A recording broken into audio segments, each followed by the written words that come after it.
With that, Mr. Rick Bussey. Thank you, sir.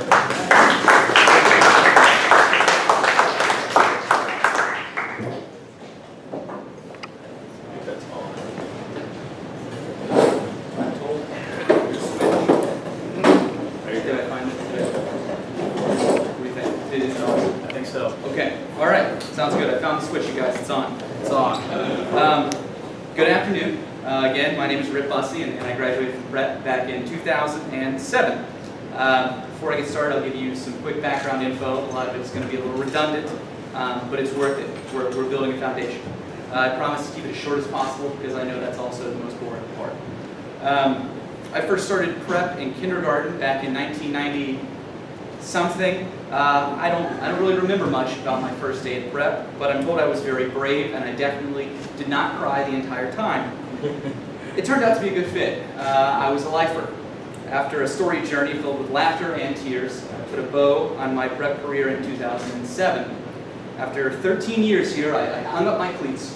I rode off into the sunset. I turned the page, and I was forcibly removed from the building.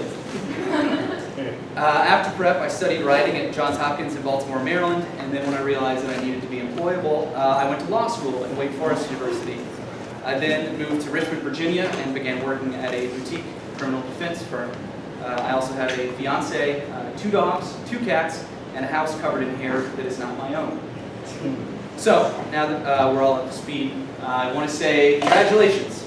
Congratulations for what you've achieved, for making it this far, for working very hard in and out of the classroom to earn your honors, your trophies, your standing ovations, and very soon, but not quite, your diplomas. Savor these last 100 days. Don't just strive to stay focused, but I'm going to turn this thing. Can I turn it? Yeah, it turns. All right, this is better. I'm not looking out the window. Don't just strive to stay focused, but strive to enjoy the time that you have left.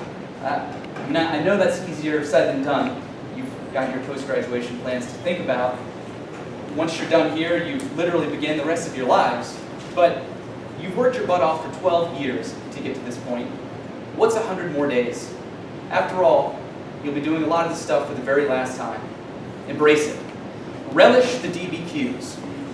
When you have a test first period, laugh like a Disney villain. Just do it. Just kick the door in. When you're banging out a research paper the night before it's due, give yourself an extended standing ovation. Time it. Maybe ask for an encore. It's up to you. Just enjoy it. This is the last time you get to graduate from high school. Make the most of it. You'll never get to experience it again. But also, congratulations on beginning the most exciting part of your life. To be totally honest, much of what you've done thus far was what was required of you. It's the prescribed regimen that we as a society have agreed is best for you guys. Up until now, your brains have been a little too squishy to just trust you with them. So, for perhaps the first time in your lives, you're about to be given some real control. You'll make decisions that'll shape the rest of your lives. It's exciting and it's scary. But the good news is that no matter what comes next, the Augusta Preparatory Day School has prepared you well. It's right there in the name. You've been preparated. And after all, they prepared me, and if they can prepare me, they can prepare absolutely anyone. Somehow, prep got through to me. Prep gave me the tools that I needed to be successful well after graduation. Despite all the odds, I'm officially a functioning member of society. But how did they do it? What was their secret exactly? It's a good question. I spent a long time trying to crack that nut. While I struggled with the issue, like any good procrastinator, I started mindlessly doing anything else. I pulled out my old yearbooks. I found a box of things in my closet that contained old papers from high school. I opened drawers in the house that I didn't know existed and found report cards that I'd forgotten I hid.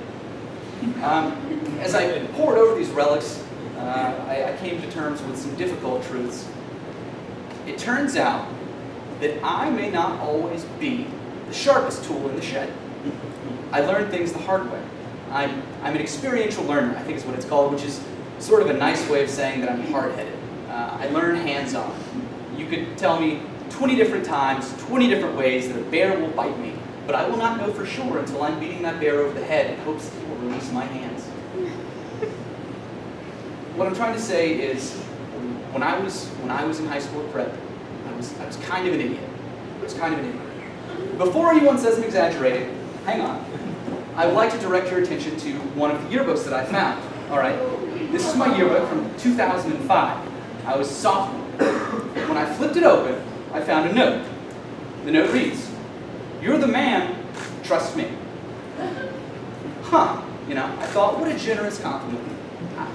It's such a nice gesture, I was sort of blown away by it.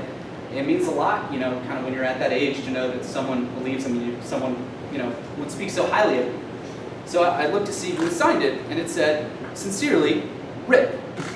There are no other signatures in my yearbook. It's just me. So when I found the yearbook, and I saw the glowing review that I'd given myself, the wheels started turning. I began reflecting on all the times that I boldly marched forward despite my idiocy. My sophomore year, Senora Grazier put together a luncheon and symposium focusing on South American culture. Ben Bashinsky and I volunteered to make an educational film about gauchos to be shown during the luncheon. Gauchos, for those not in the know, are migratory cattle workers native to South America, usually Argentina and Uruguay. Ben and I made a movie about a suspicious Argentinian hermit who claimed to be a gaucho but possessed none of the qualities of a gaucho. Ben and I, the protagonists of the film, had to capture the hermit in the wild before he would tell us his secrets, not unlike a leprechaun.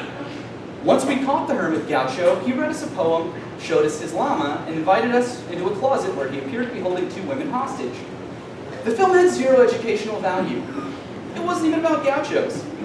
It was shown in front of the entire upper school and our South American guest speaker. Ben and I also once thought it would be funny to borrow Mary Hannah Lynn's car keys and move her car from the upper school parking lot to the lower school parking lot. Unfortunately, our getaway wasn't especially smooth, as Mary Hannah caught us and chased us across the parking lot screaming. One of the good people in Spring Lakes, which is the neighborhood next door, heard the screaming and called the police. By the time Ben and I made it to the lower school, 2 cruisers had blocked the exit. He and I were forcibly removed from Mary Hannah's car, frisked, and put in the back of one of the cruisers. They then drove us back up the loop here to the upper school, where we got to do a perp walk into the principal's office. I was also a theater kid while I was here, and I was a real diva of that. I was real, guys. It was honestly a miracle that McAteer never just body slammed me, because I wouldn't have blamed him. My senior year, we did a show called Anything Goes. During one of the final scenes, my character tries to pass as a Chinese missionary. The script calls for him to just spout gibberish meant to sound like Chinese because he doesn't actually speak Chinese. But in order to be as convincing as possible, I asked Tom, a fellow cast member who spoke Chinese, to teach me some bad words. Smash cut to the final scene of the play, and I'm in this very building on that stage in front of a full house, shouting Mandarin obscenities about farm animals. No one would have been the wiser had Tom's family not been in the audience. When my nonsense gibberish made his mother shriek, everyone knew something had gone horribly wrong. I also ran for student council president my senior year. I was a visionary. My platform was simple. St. Patrick's Day, you guys. St. Patrick's Day. For years, I felt, prep had suffered an unforgivable drought of St. Patrick's Day festivities. It was unforgivable.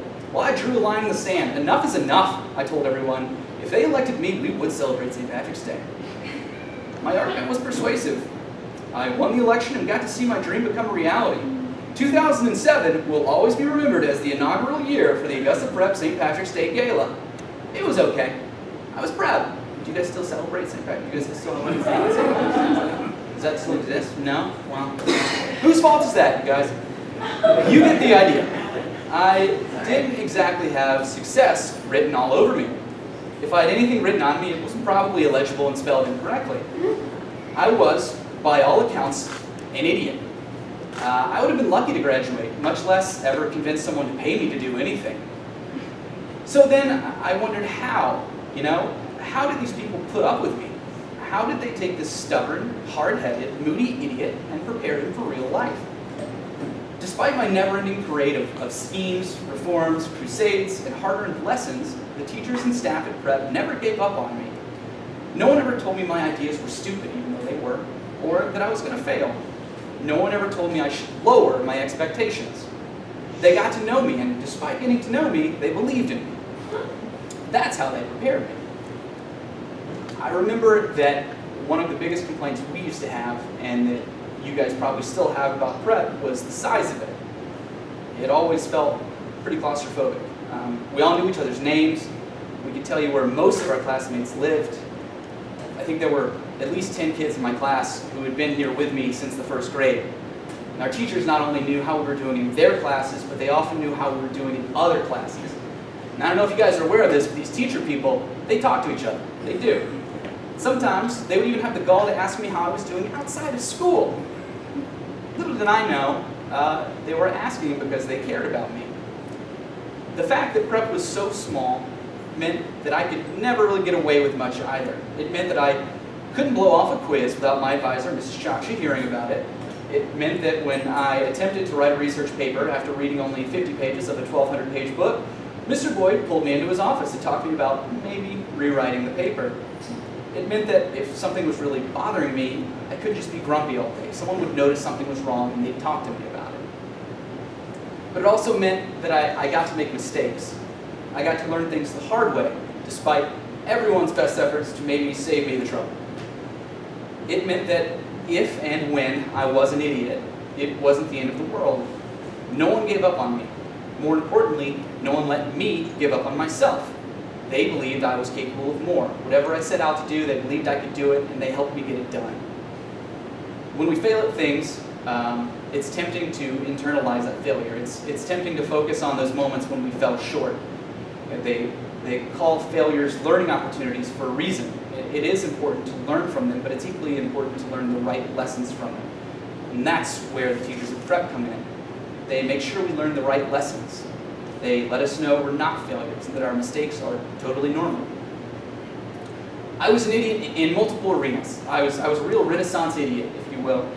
I was a perfectly average student, but that didn't always stop me from taking on things I probably shouldn't have. Specifically, I was terrible at science, but I ambitiously decided to take AP Chem.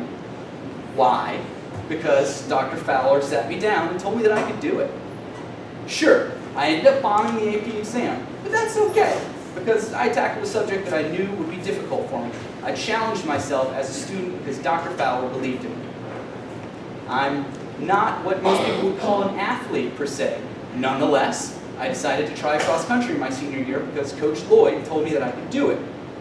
Sure, less than a mile into my first race, I threw up on a kid and fell down. But it was okay, because Coach Burley and Coach Lloyd told me that the vomit meant I was doing something right. And they believed it. I'm not a very good singer, especially when it comes to hitting any high notes. But I sang tenor as part of the boys' quartet at the literary competition because Ruthie, the chorus director, told me I could do it. Sure, most of the notes were way out of my range and I sounded like someone had just stepped in my tail, but it was okay, because eventually it ended and everyone politely clapped. I embraced the inevitable failure because Ruthie believed in me, and it wasn't the end of the world. Because my teachers, my coaches, and my directors believed in me, I started to believe in myself. I believed that if I put in the work, I could do anything I set my mind to. Even if I failed, I knew that I wasn't a failure. That probably wouldn't have been the case at any other school. Augusta Prep is more than a community. It's more a community than it is a school. Prep is structured with impeccable bell timing, and so that we all get to know our teachers and they get to know us, for better or for worse. The faculty here wants us to succeed because they know we can. They go out of their way to help us, even when we're idiots, because they know what we're capable of and they want us to know it too. At other schools, it's remarkable to have a single teacher who cares enough about you to believe in you. At Prep, you have dozens of them. They all believe in you. During our time at Prep, we all make mistakes. We all stumble and we all fail at things. Unfortunately, it won't stop after high school. Mistakes and failures are an inevitable part of life. That doesn't matter because you're ready for them. You've seen that your mistakes don't define you. After all, you're still sitting here today, and you're still going to graduate if you don't screw up in the last 100 days, guys. Don't screw up, try hard, keep going. Whatever is next for you, you're prepared for it. Whether you're going to college, going into the workforce, enlisting, taking time to just figure out who you are, or chasing gauchos, you're ready for it. You're ready for it because you have a school full of people who know you, who care about you, and who believe in you. They've given you the tools you need, whether or not you're aware of it. You'll see. You're ready. You might not know you're ready, but they do. And take it from someone who has a terrible time taking advice and is super stubborn when people try to tell him things. You should really take their word for it this time. Now, on a personal note, I want to ask you guys to just always remember the experiences that you had here as well. As you hurdle over whatever obstacles, bust through whatever walls life throws at you, always remember the teachers, principals, coaches, and directors who showed you that you could. Remember the opportunities that you had here because you got to go to such a fantastic school. And remember to pay them forward. Give back so that future generations can have the same opportunities that we all got to have. Thank you.